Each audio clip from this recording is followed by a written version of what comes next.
Hello and welcome to This Week in Bitcoin, brought to you by Relai Private. It's been a relatively smooth and let's just call it uneventful week in terms of Bitcoin. I mean, the price didn't rally as much as the weeks prior, but we still have some exciting news for you today. Let's kick things off with a report by Coin Metrics, which actually went into details how likable or possible it is that we get a 51% attack on the Bitcoin network. And they estimated that, first of all, it would be possible if a billionaire pays for it, but he would basically sacrifice his entire wealth. And we all know that these billionaires are not actually wealthy because they have the billions in the banks, but because they have assets that actually cause these billions and make them seem richer than they really are. And yeah, if it's only one attacker that could actually do this, it would be a state itself, and it would take a staggering 7 million ASIC mining rigs and roughly around $20 billion to pay for everything just to get the infrastructure started. That is not including, people on site basically paying for electricity, also coordinating the entire thing. So we can safely assume that for all the futzsters out there, the whole 51% attack thing is very, very quickly dying out. And the only reasonable take it could now have is if a state is forbidding Bitcoin for whatever reason. I mean, look at what happened with gold. They also forbid that, and it's still trading and it's still available to buy now after they even had to lift these restrictions. So safe to say, I think we're good.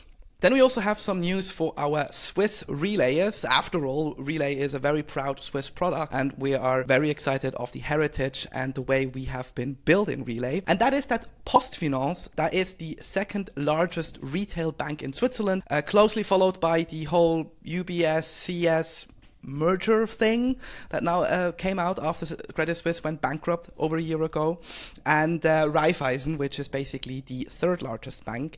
And PostFinance has always been sort of a fintech trying to be a cool bank in the middle, and now they proved it by actually offering crypto custody solutions for their clients. Predominantly, obviously, they went with the Bitcoin advertising because it is the best, and we all know that there is no second best. They also offer digital assets now for their clients in their bank accounts.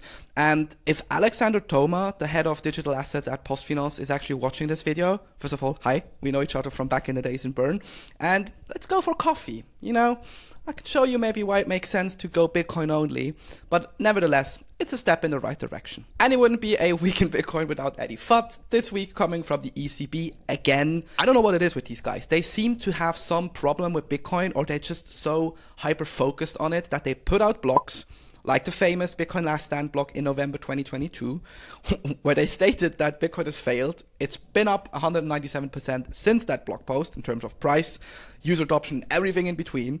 And now they're claiming with their latest block that Bitcoin has failed yet again for the bazillionth time at this point because the ETFs are here. Sure, Bitcoin has managed to basically capture Wall Street, have the biggest success in terms of ETF launches ever in the last 100 years. But for some reason it's failed because now the big boys are also on board. For some reason, the ECB doesn't seem to understand that Bitcoin is for anyone who's willing to participate. Sure, the ETFs are not proper Bitcoin, but it's a step in the right direction as well. We all knew that at one point institutions would get in and offer their version of Bitcoin in a way.